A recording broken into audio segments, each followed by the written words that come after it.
kecil? Di sini? 11, Pak. 11 atau 10? Nah, ini ada 10 ya. Ada 10. Jadi yang paling kecil 10, yang paling besar 25. 25. Ya, kita cari ya. 25 di mana? 3 ya atas. Ya, di sini ada 25. Oke. Maka kemudian bagaimana cara mencari range? Nah, range-nya adalah data yang paling besar. Ini sudah rumus baku. Kalau kita mau melakukan pengukuran secara lebih precise, lebih tepat, batas atas itu ditambah dengan setengah, sedangkan batas bawah dikurangi dengan setengah. Maka ini kita tulis 25,5, dan 10 ini kita tulis menjadi 9,5. Maka range-nya ketemu 16. Pak, bagaimana Pak cara formula membuat rumusnya? Sekaligus kita berlatih Excel. Semua formulasi matematika dari Excel itu diawali dengan tanda sama dengan. Ya, kemudian ini tadi batas atas. Simbol pengurangan apa? Gunakan cari tanda minus. Kurangkan dengan batas bawah. Selanjutnya kita enter. Sudah ketemu. Jadi saya ulangi, semua sistem penghitungan matematika dalam Excel itu menggunakan diawali dengan tanda sama dengan. Simbol penambahan nanti menggunakan simbol plus, simbol pengurangan menggunakan tanda minus, simbol perkalian dengan menggunakan tanda bintang, simbol pembagian dengan menggunakan tanda garing. Itu cukup, teman-teman cukup mengingat 4 simbol ini, nanti insya Allah semuanya sudah gampang gitu.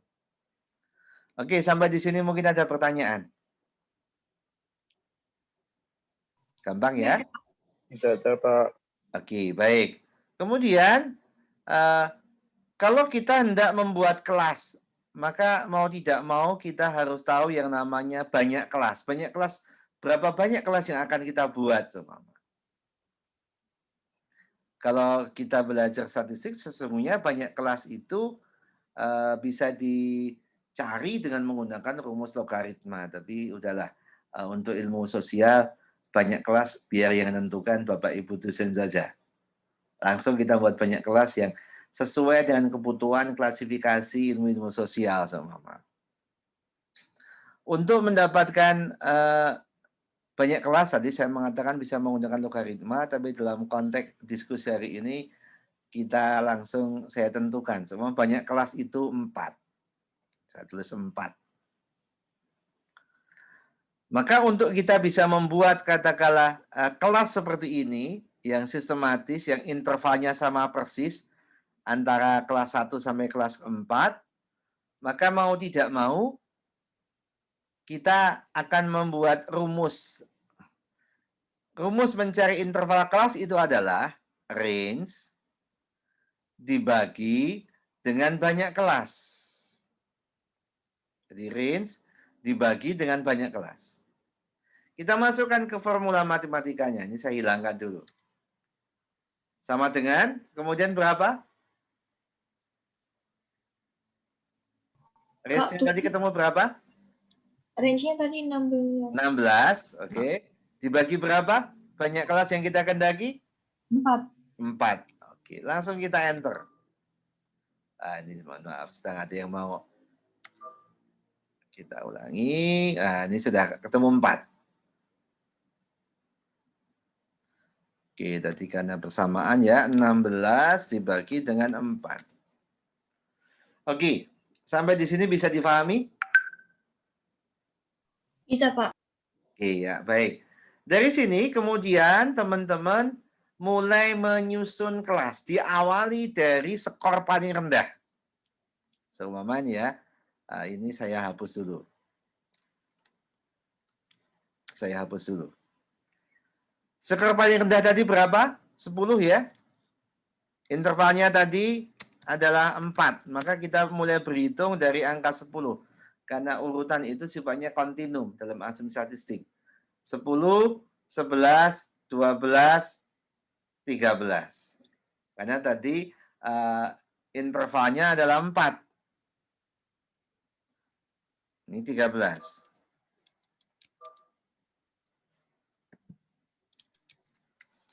Kelas kedua, mulai dari berapa?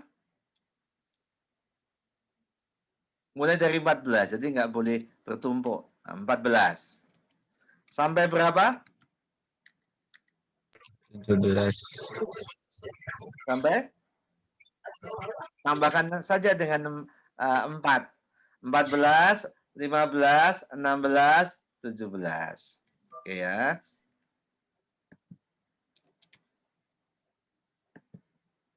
Ini 18. Tambahkan 3 saja, karena ini kontinum ya. Tambah 3 berarti 21. Ini 22 tambah 3 menjadi 25. Maka sama persis ya. Semua skor itu masuk dalam kelas ini. Maka tugas selanjutnya dari teman-teman adalah melakukan, kalau dalam konteks studi manual, kita melakukan proses penghitungan. Kita checklist. Semuanya saya kasih simbol. Yang 10 sampai 13 saya kasih tanda merah, kita tinggal hitung. 1, 2, 3, 4, 5, 6, 7, 8, 9, 10, 11, 12, 13, 14, 15, 16, 17, 18. Nah, kita tulis 18. Sama contohnya ini saya hapus dulu, kita tulis 18. Oke, yang warna biru ada berapa banyak? Saya coba tanya sama Mbak Rahmaniah. Berapa banyak, Mbak? Yang biru? Yang 14 sampai 17? Mbak Rahmaniah? Atau Mbak Karuniasari? Berapa banyak Mbak Karuniasari? Yang warna biru? Oke, mungkin ada problem sinyal. Atau Mbak Nur Anisya? Mari kita hitung Mbak Nur. Yang biru berapa banyak Mbak? Ada 5, Pak. Ada 5. Kita hitung ya. 1, 2, 3, 4, 5, 6, 7. Oh, Ada 7. 7. Ada 7. Maaf. Oke, tidak apa-apa. Yang katakanlah warna kuning ada berapa banyak? Saya coba kepada Mas atau Mbak ya, Afi Humam. Berapa banyak Mas yang kuning? Ini Mbak Afi ini Mbak atau Mas ya?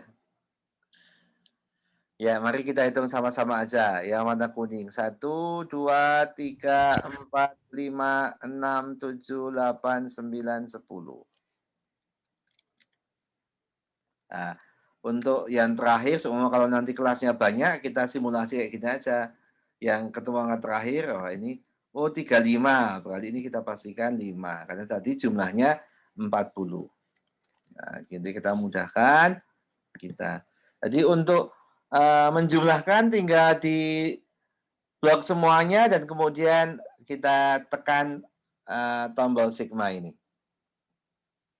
Ya, oke. Dari sini kalau kita sudah bisa membuat seperti ini, kita sudah bisa membuat jadi gambar. Mari kita buat ini jadi gambar. Bagaimana caranya? Tinggal kita blok di kolom yang mau kita jadikan gambar, kita cari insert. Nah, tinggal teman-teman nantinya ngelacak di sini. Mau dibuat diagram lingkaran, nah, pilih di sini. Pak, mau saya tampilkan persentasenya, Pak. Tinggal klik di sini. Nah, sudah muncul persentase. Pak, saya mau buat jadi katakanlah diagram batang, Pak. Cari di sini. Klik di sini. Pak, saya mau buat jadi garis, Pak. Seumpama. Cari di sini. Garisnya yang yang bisa naik turun, Pak? Oke, ada yang kesulitan untuk gambar? Gampang ya untuk gambar ya? Oke, baik. Ini tentang metode menggambar, saya anggap sudah selesai, bisa ya. Ini kita bawa ke bawah saja. Untuk kita hapus. Oke, kita akan masuk ke penghitungan tendensi sentral. Di kecenderungan tengah. Dalam statistik dikenalkan dengan istilah kecenderungan tengah atau tendensi sentral yang biasanya terbagi ke dalam 3 ukuran. Satu yang dikenal dengan ukuran mean, 2 dikenal dengan ukuran median, 3 dikenal dengan ukuran modus. Nah, untuk lebih detail apa mean, median, modus nanti bisa baca di buku saya, termasuk peruntukannya nanti silahkan lacak di Bukalapak. Saya sudah menulis buku dengan judul Statistik untuk Ilmu Hubungan Internasional. Silahkan bisa di order, bisa dilacak. Oke, secara sederhana, mean itu adalah sebuah angka tengah yang memiliki presisi yang paling tinggi. Jadi, mean itu angka tengah yang punya presisi paling tinggi. Kenapa paling tinggi presisinya? Karena mean tidak akan bisa diperoleh tanpa kita memiliki data yang lengkap.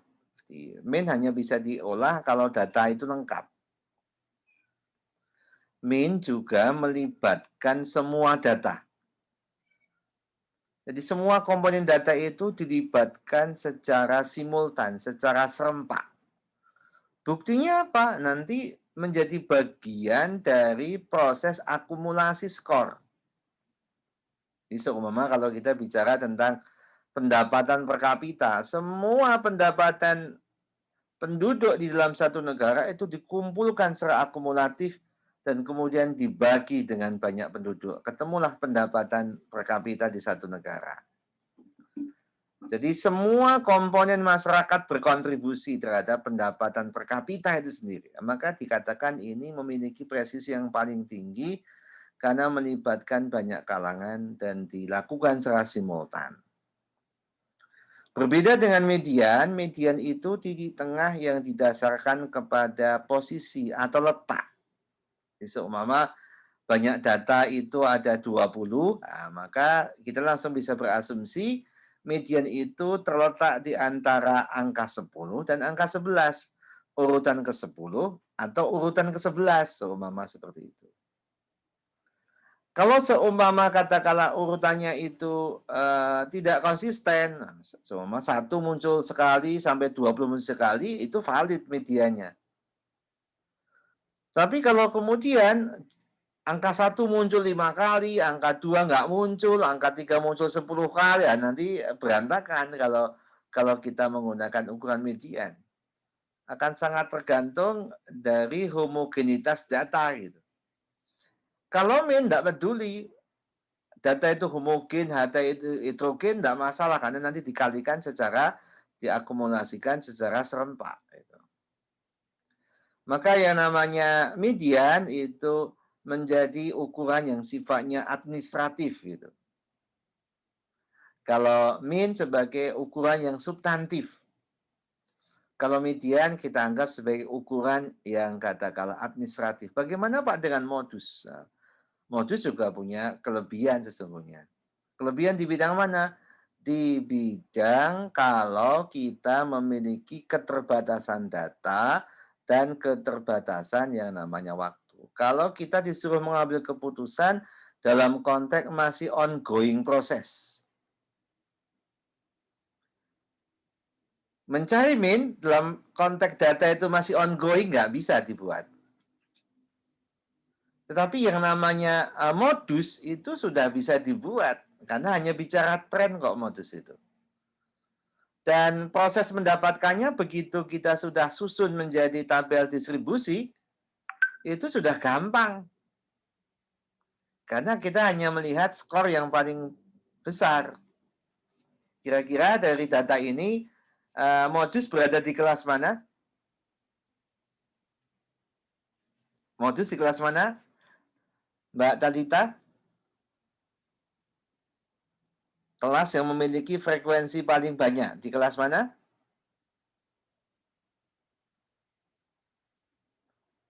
Atau saya coba confirm pada Mbak Regina? 10 sampai 13, Pak. Iya. Kenapa, Mbak? Karena frekuensinya paling banyak. Oh iya, terima kasih Mbak Regina. Nomor 1 ya, kelas 1, 10 sampai 13 karena memiliki frekuensi sampai 18. Nah, oke, sampai di sini ada pertanyaan? Ya, kalau tidak kita akan masuk kepada proses penghitungan. Ya. Kalau seumpama kita bicara median, dari data ini sebenarnya kita tahu posisi kelas median ada di mana, tahu, tapi skornya belum tahu seumpama. Dengan cara apa? Nanti kita menyusun yang namanya kumulatif frekuensi. Mari kita bahas satu persatu dari pengukuran tendensi sentral itu. Seumpama kita akan mencari min. Ini saya hapus dulu semuanya. Biar nanti semua berjalan alamiah. Maka mau tidak mau, untuk mencari min, karena tadi skor itu sudah diwakili sama kelas, maka kelas akan diwakili oleh titik tengah. Maka bagaimana cara mendapatkan titik tengah? Maka 10 ditambahkan 13 dibagi 2. Kita pasti akan ketemu titik tengah dari 10 sampai 13 seumpama. Ketemu berapa kira-kira? 10 tambah 13 dibagi 2.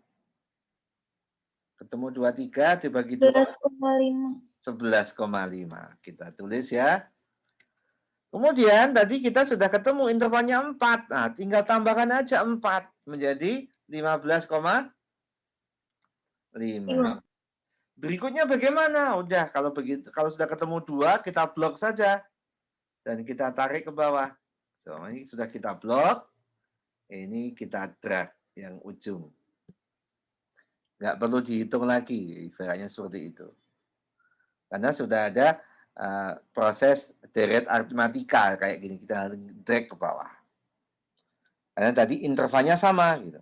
Maka kemudian kok ada simbol fx, Pak? Nah, karena yang namanya rata-rata itu adalah jumlah perkalian dari titik tengah dikalikan dengan frekuensi nanti dibagi dengan banyak data.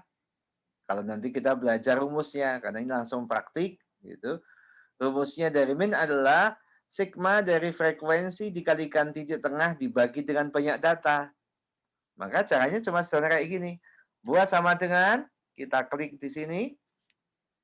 Kita cari tanda bintang. Kemudian kita kalikan dengan F. Kita enter. Selanjutnya tinggal kita sorot dan kita tarik ke bawah. So, ini saya hapus dulu. Karena tadi rumusnya adalah sigma F dikalikan X, maka ini harus kita jumlahkan. Caranya bagaimana? Di blok. Kemudian cari di home di sini, cari simbol sigma. Saya masukkan dulu ini. Cari simbol sigma. Ini kita klik. Sebentar. Tadi. Oke, ini kita ulangi ya. Ini tinggal kita klik. Oke, setelah ketemu itu kita masukkan dalam rumus. Ini saya ulangi ya. Sama dengan sigma dikalikan F dikalikan X. Ketemu ini. Banyak data berapa? Banyak data berapa? 40. 40 dari jumlah frekuensi tadi. Kita masukkan 40 dibagi. Ya, kita ketemu skor min ada di angka 15,7. Monggo kalau sampai di sini ada pertanyaan. Gampang sekali kan? Target saya teman-teman bisa mencari min dengan data yang sudah bisa ditabelkan itu nggak boleh lebih dari 3 menit. Jadi ini target saya. Jadi teman-teman punya keterampilan skillful untuk mengolah data, mencari min itu nggak boleh datanya apapun gitu adalah. Tapi kalau sudah jadi tabel, menggunakan Excel nggak boleh lebih dari 3 menit. Harus bisa mengerjakan. Oke, sampai di sini ada pertanyaan. Kalau tidak, kita melangkah mencari yang namanya median.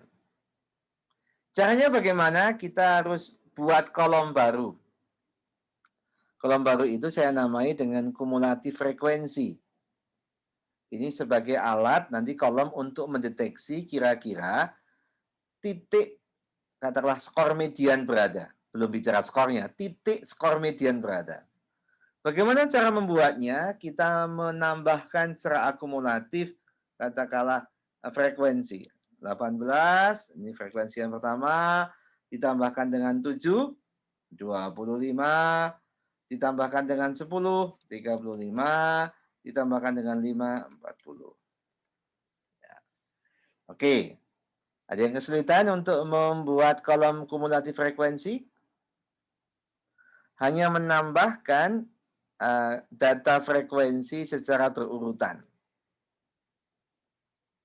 Oke, kalau tidak, kita kemudian langsung bisa mencari sejumlah informasi yang hari ini dikenal dengan namanya variabilitas. Nah, kalau hendak kita mencari mean, maka sesungguhnya mean itu membagi data menjadi 2 bagian sama besar. Maka kita langsung bisa membuat simulasi. Maka kalau median, ya setengah dikalikan banyak data di 40, sehingga ketemu 20. 20 ini adalah titik di mana skor median berada. 20 ini kita bicara urutan, median itu bicara urutan. Urutan ke-20 itu skornya berapa ya, nanti gitu ibaratnya. Maka untuk mencari urutan, kita cek di sini.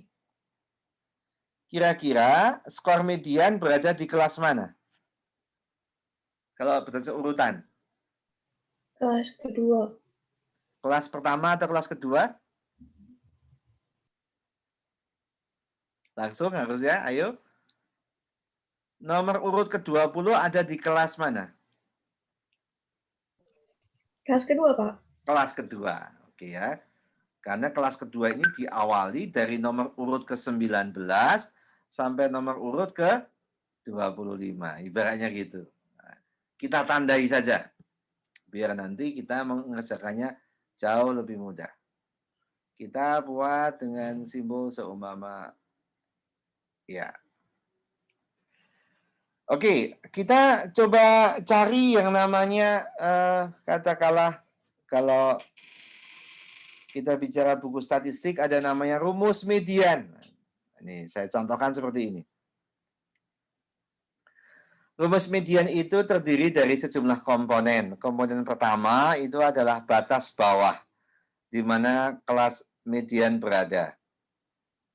Contohnya di sini. Nah, ini 14 sebagai batas bawah. Maka kalau dalam konteks perhitungan statistik ini harus kita kurangi dengan setengah. Maka kita tulis 14 menjadi 13,5. 20 di sini adalah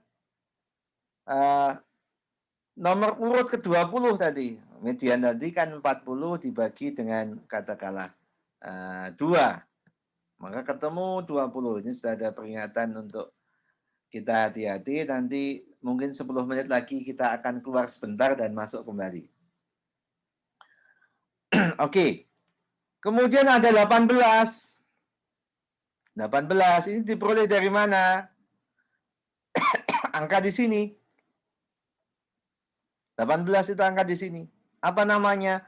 Kumulatif frekuensi sebelum kelas median.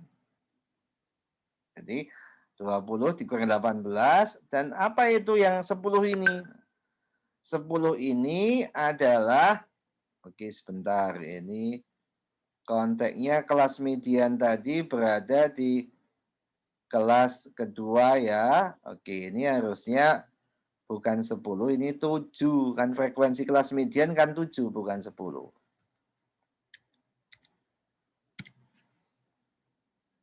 Oke, dan 4 ini apa? Interval. Jadi batas bawah ditambahkan dengan titik median berada dikurangi CFB dibagi FD. FD itu frekuensi di mana kelas median berada dikalikan dengan interval. Rumusnya seperti ini. Nah, maka kemudian kita sudah bisa buat rumusnya dan tinggal kita enter.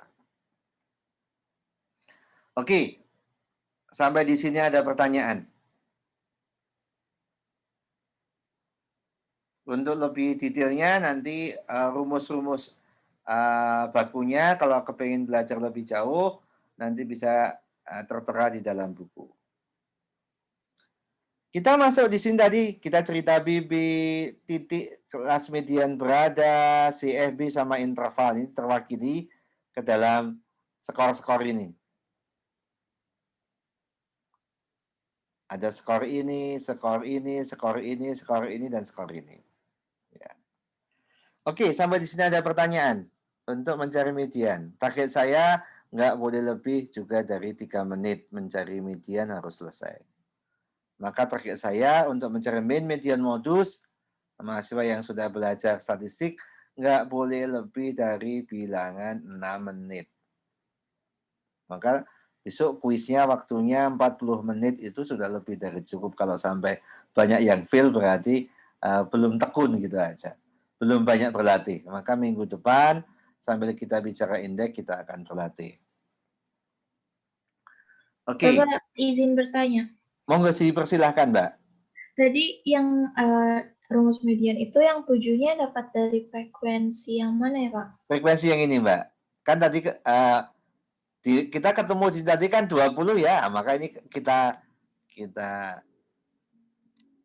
kasih warna atau biar tambah baru kita kasih warna merah gitu ya. Ya, BB ini di 14 ya.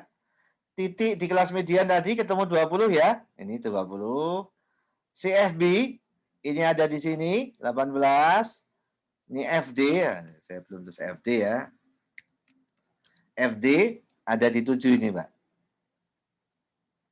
Frekuensi di mana skor median berada. Begitu? Iya, Pak. Makasih. Oke, sami-sami. Baik, kita akan mendevelop, katakanlah, dari rumus median ini, kita bisa melakukan pencarian skor variabilitas. Gitu. Median itu bagian daripada pengukuran variabilitas. Apa itu variabilitas dalam statistik? Variasi dari data gitu. Bagaimana data itu akan dibuat klasifikasi. Ada klasifikasi yang sering dikenal yang namanya perempatan. Mungkin kalau di SMP SMA pernah mengenal istilah kuartil.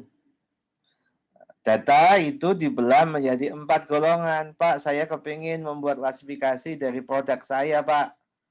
Produk sepatu. Ini yang kualitas pertama, kualitas kedua, kualitas ketiga, kualitas keempat seumpama. Nah, kita bisa menggunakan asumsi-asumsi cara penghitungan kuartil gitu. Semua kita membuat katakanlah kalau yang namanya kualitas pertama itu hampir tidak ada cacat sama sekali seumpama.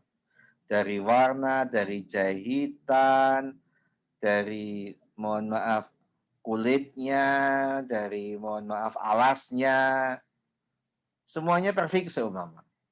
Oh, kalau katakanlah kualitas kedua itu cirinya apa saja kita bisa buat. Sehingga nanti itu jauh lebih valid ketimbang menggunakan teknologi hanya kelas biasa gitu. Kelas ini juga sudah klasifikasi, tapi ini masih sangat sederhana kelas itu. Klasifikasi kelas itu sangat sederhana, tidak mempertimbangkan data secara keseluruhan. Tapi kalau nanti kita bicara yang namanya variabilitas, kita sudah bicara katakanlah menggunakan basis data secara proporsional. Kita kenal istilah namanya Q1, Q2, Q3.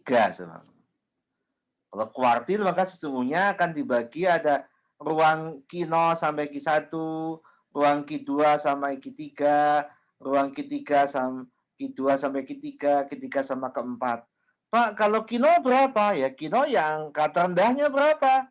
Q0 dari tabel ini ya angka 10. Q4-nya berapa, Pak? Ya angka tertingginya 25. Yang belum ketemu adalah Q1, Q2, dan Q3. Q2 itu sama dengan median. Nah, maka mari kita coba cari Q1. Nah, Q1 itu formulanya dari mana? Saya ulangi di sini. Saya hapus dulu. Q1 formulanya berangkat dari sama dengan 1 dibagi 4 dikalikan dengan apa? Banyak data. Banyak data berapa? 40. Ketemu 10. Seumpama contohnya. Kalau Q2 berapa, Pak? Tadi 2/4 dikalikan 40. Kalau Q3, 3/4 dikalikan 40. Ya. Oke, sampai di sini ada pertanyaan? Dipersilakan kalau ada.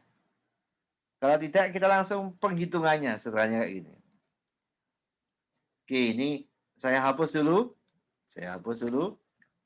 Kemudian mari kita gunakan rumusnya, karena rumusnya sama persis dengan katakanlah median.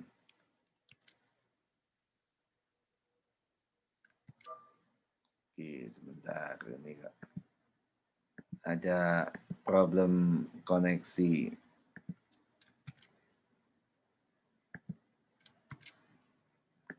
Oke.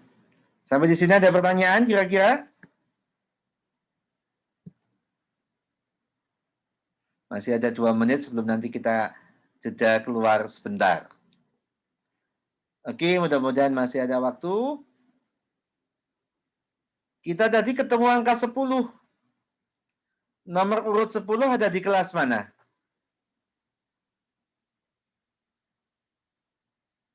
Ada yang punya pendapat nomor urut 10?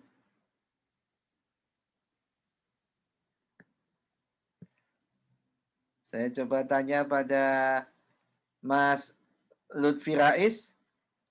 Ada di kelas mana, Mas? Nomor urut ke-10? Kelas 1, Pak. Kelas 1, terima kasih ya.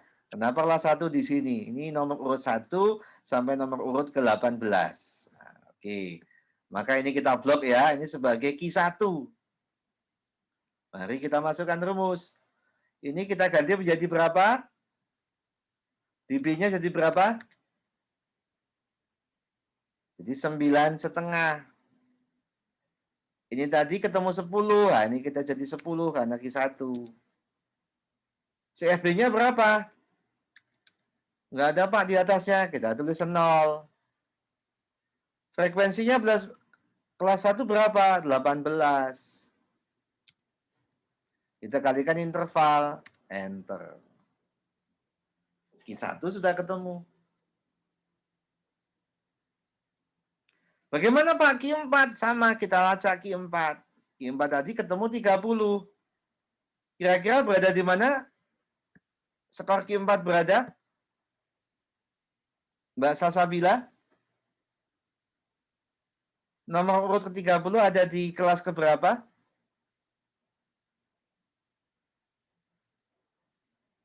Ada yang bisa membantu? Nomor urut ke-30? Ketiga, Pak. Kelas ketiga. Oke, kita anggap ini kelas ketiga. Kita sorot ya.